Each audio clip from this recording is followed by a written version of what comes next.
Hi, I'm Tyson Franklin, and welcome to this week's episode of the Podiatry Legends podcast. The podcast is designed to help you feel, see, and think differently about the podiatry profession.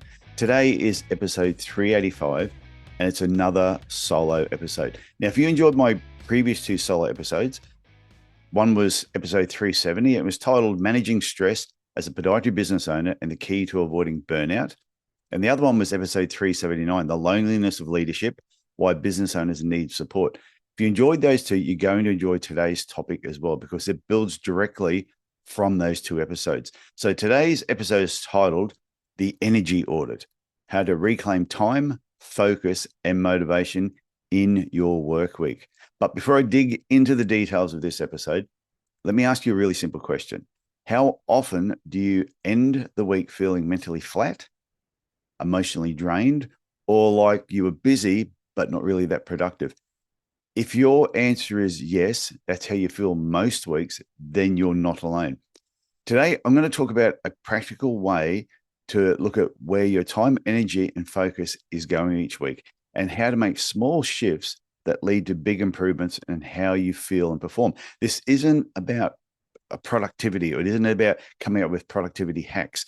It's about understanding what fuels you and what drains you. And most importantly, it's about learning how to structure your work week so you stay energized, focused, and motivated, and not burnt out. So let's start with a simple but powerful idea. Your time is limited, but your energy is what determines how well you use that time. Most business owners obsess over time management, but if you're mentally or emotionally exhausted, all the time in the world won't help you perform better. In fact, you'll just waste time scrolling, overthinking, and doing sometimes what you refer to as just shallow work, just simple tasks that don't really achieve anything. I'd like to point out that even though I may mention business owners a lot in this particular episode, the energy audit applies to everybody. Whether you're working at the moment or whether you're not, energy and how you manage it is really important. So think about this. Two podiatrists might each have 8 hours of clinic time. One finishes the day energized, productive, and proud. The other finishes burnt out, frustrated, and miles behind on their admin work. Same hours, but completely different energy. If you've been auditing your time by focusing on just calendars and schedules, yet feeling overwhelmed, maybe it's time to shift your focus away from time management audits and do more of an energy audit instead.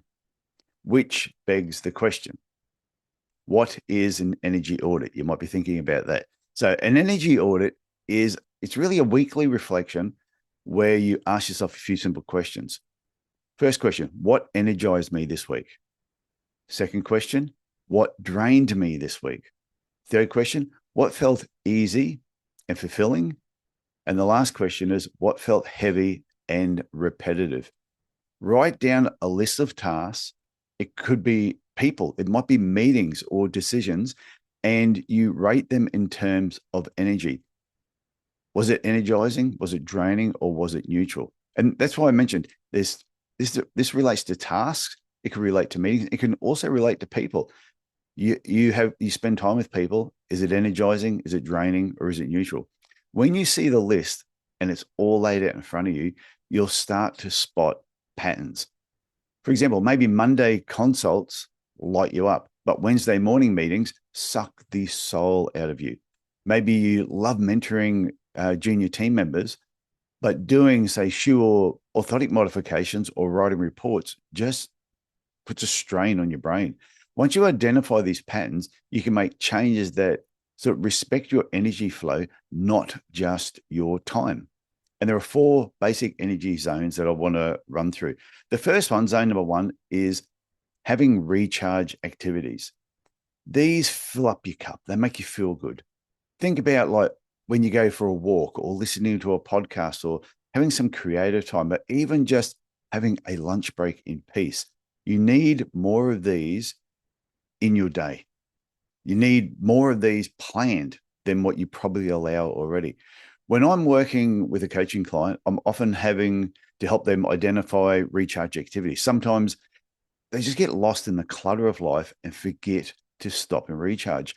Dragging your bum home at the end of the day and numbing yourself with some TV and alcohol is not a recharge activity.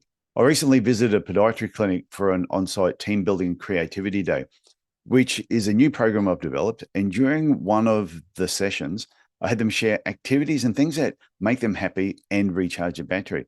And it's always surprising when we know what to do, but we don't prioritize it and make it part of our day and actually make it happen. If you want to learn more about my team building and creativity days, please just send me an email, tf@tysonfranklin.com. I can share more information with you.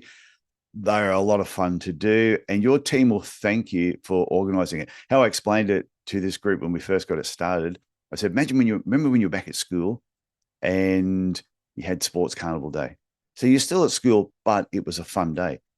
That's what the team building and creativity days was like, doing it with them. I said, you're at work today, but this is going to be a lot of fun. And at the end of the day, they did enjoy it.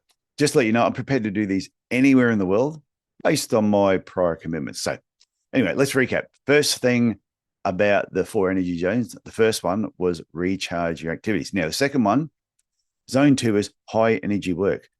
These are your genius zone tasks. Seeing patients you love working with, giving maybe presentations, developing ideas, or brainstorming growth plans. These are the activities that excite you.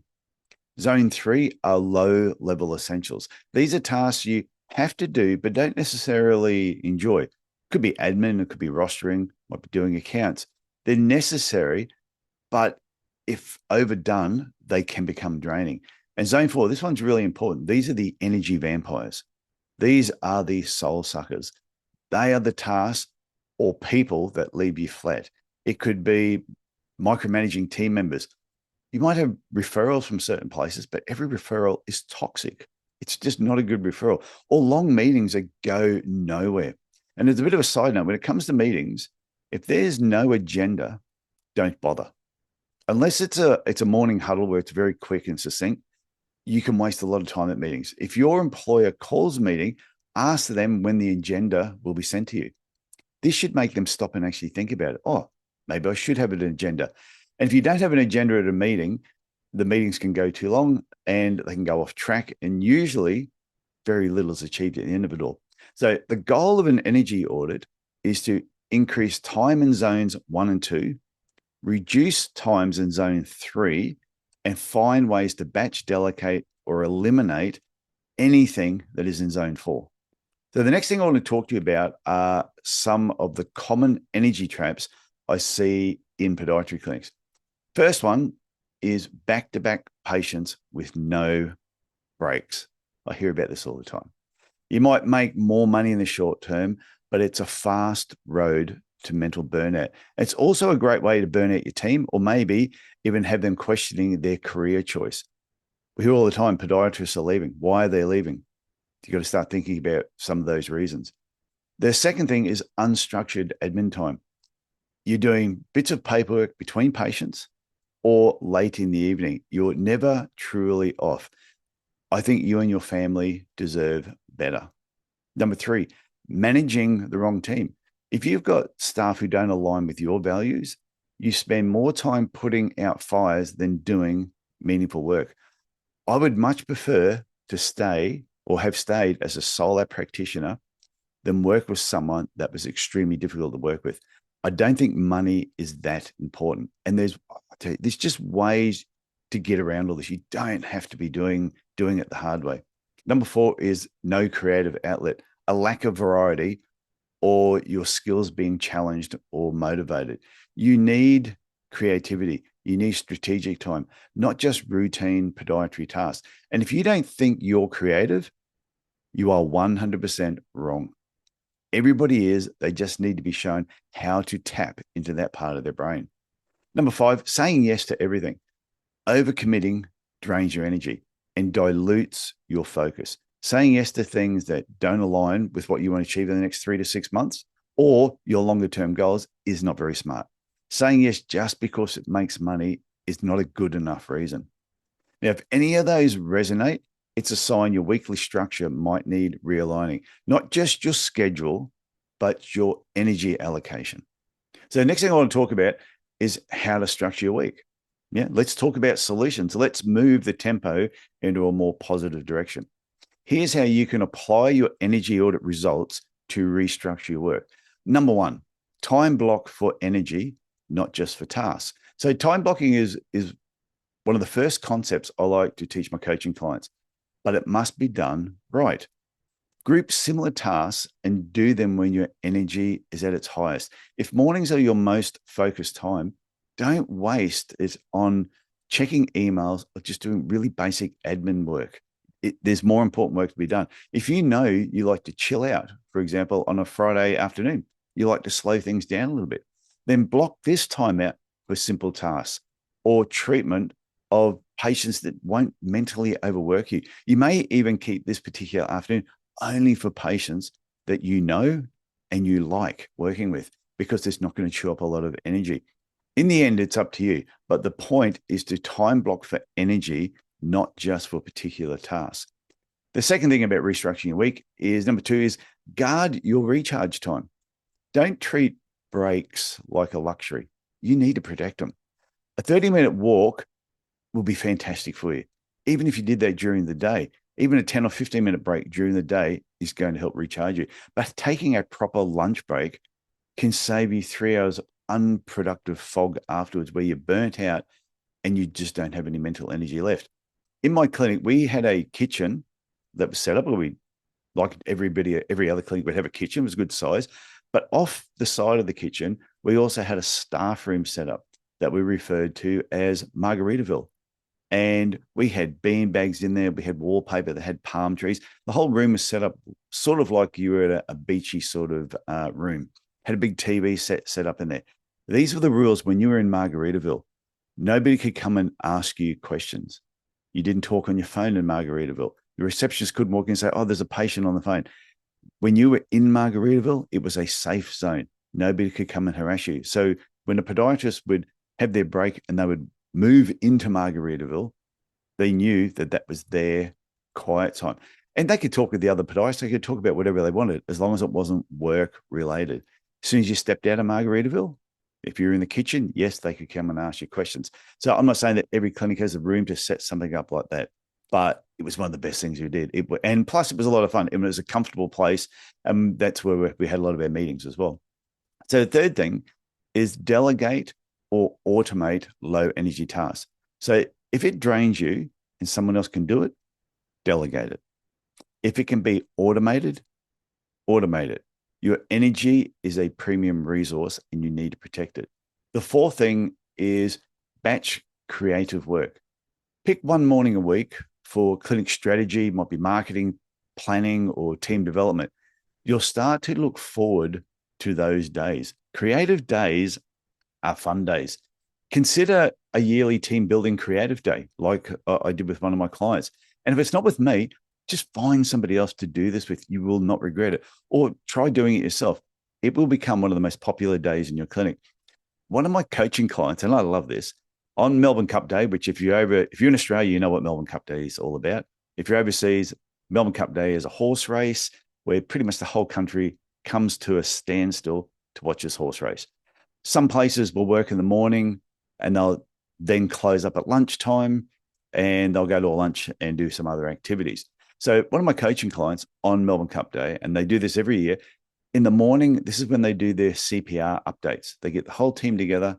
Everyone does a CPR update. Then they take the rest of the day off. They go together to a Melbourne Cup lunch. It's optional. You don't have to go, but the employer pays for the whole thing. It goes for a few hours and then they take the rest of the day off. This ticks so many boxes. One, it's fun. It's re-energizing. It's team building. And everybody looks forward to it every year. The staff that she's had for a couple of years now, just it's automatically on the calendar. And I know some podiatrists listening to this may think, I couldn't possibly close my clinic for a day for a Melbourne Cup lunch or a team building creativity day. I couldn't do it. But what's funny is the podiatry clinics I know who do this type of thing or something similar, they all have extremely successful podiatry clinics and very happy teams. So isn't that funny? The people that said they can't do it are usually not happy. And the people that find a way to do it are usually much happier. I just want to dive in here at this point of this episode because when I was doing the editing, I realized here's something that I left out that I think is really important. The clinics that I'm talking about who take time off of the CPR and Melbourne Cup Day, or who have engaged me and we've done team building and creativity days, they didn't wait until they were successful before they did this. This was something that was part of their growth, part of the development of their business. And by doing this, they've been able to build a great team and the success has followed. So if you're sitting back thinking, "Well, these are great ideas, and when I'm successful, I will start implementing them." No, you got it the wrong way around. You've got to start implementing these type of ideas and doing things with your team and doing things together and taking time out and recharging the battery. If you do that, you will find the success will follow. And I know some people go, "Oh yeah, but I couldn't close up because who will see my patients?" If you end up getting ill because you're not taking time off, your patients are going to go somewhere else anyway. Taking a day off here and there is not going to be any harm. Okay, let's get back to the original recording. And the fifth thing you can do as part of your energy audit is review your week every Friday. You might pick another day, but I think every Friday. Take 15 minutes to ask yourself, what drained me? What energized me? And what can I adjust for next week? And remember, when you're doing this type of thing, it's about progress, not perfection. If you look at one week and all of a sudden you've had a bad week where you've gone off track, don't worry about it. We're all human. That just happens. But long term, it's about progress, not perfection. So there you have it. That's your energy audit in practice. It's simple, but I think it's really powerful. And it will get better the more often you think about it and the more often you actually take action. This is important for you to do and also for your team. Now, before I wrap up, here's the truth. Burnout doesn't always come from doing too much. It comes from doing too much of the wrong things without enough time to recharge. I think back to some of the hours I used to put into my clinic, and I used to do some very long hours, but I also, fortunate enough, I blocked out time to recharge. I had a lot of things that recharge your battery, which is why I could put in the hours that I did. Your clinic doesn't need you to just be present. It needs you to be at your best. So it's fine for you just to be at work, but if you're never at your best because you're doing so much paperwork after hours or turning up at work so much earlier than everybody else and you're burnt out by the end of the day, you're not at your best. And you can't be at your best if you're constantly tired, distracted, and you're disheartened with your business or with the profession. I've known podiatrists that tell me they don't like doing home visits. And then I'll bump into them 2, 3, 4 years later, and they're still doing them. And in some cases, they're doing even more. You can sit there and go, why? So here's my challenge to you this week. Do your first energy audit. List out everything you did this week. Note it down each day, and at the end of the week, review it and rate it. What energized you? What drained you? And what was neutral? What didn't really have any sort of effect on you? And start reshaping your week around what fuels you and not what just fills the diary. And if you do this regularly, even just once a fortnight, you'll start to notice that shift. You'll have more clarity, more focus, and more momentum. If this episode resonated with you, please send me a message. Let me know what changes you've made or are making and what your energy audit revealed. I'd love to hear how these ideas that I'm sharing are helping podiatrists thrive or making a change. You can email me at tf@tysonfranklin.com or tyson@podiatrylegends.com. Thanks again for joining me on this Podiatry Legends podcast episode. If you found it valuable today, please share this with a colleague. Leave a review on your favorite podcast platform, or even if you share this around, tag me on social media. I'd love to know where you're sharing it. Also, if you haven't already, I'd love it if you could pop over to YouTube and check out my channel, Tyson E. Franklin. There's a ton of videos there that you can look at and maybe pick up a little bit more information. So that's it for this week. I want you to look after yourself, look after your family, and also take care of your energy. And I'll catch you again next week. Okay, bye.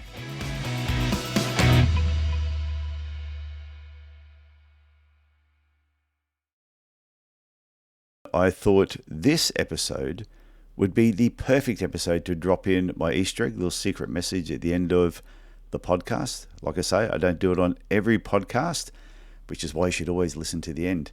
And today I want to talk about the law of diminishing intentions.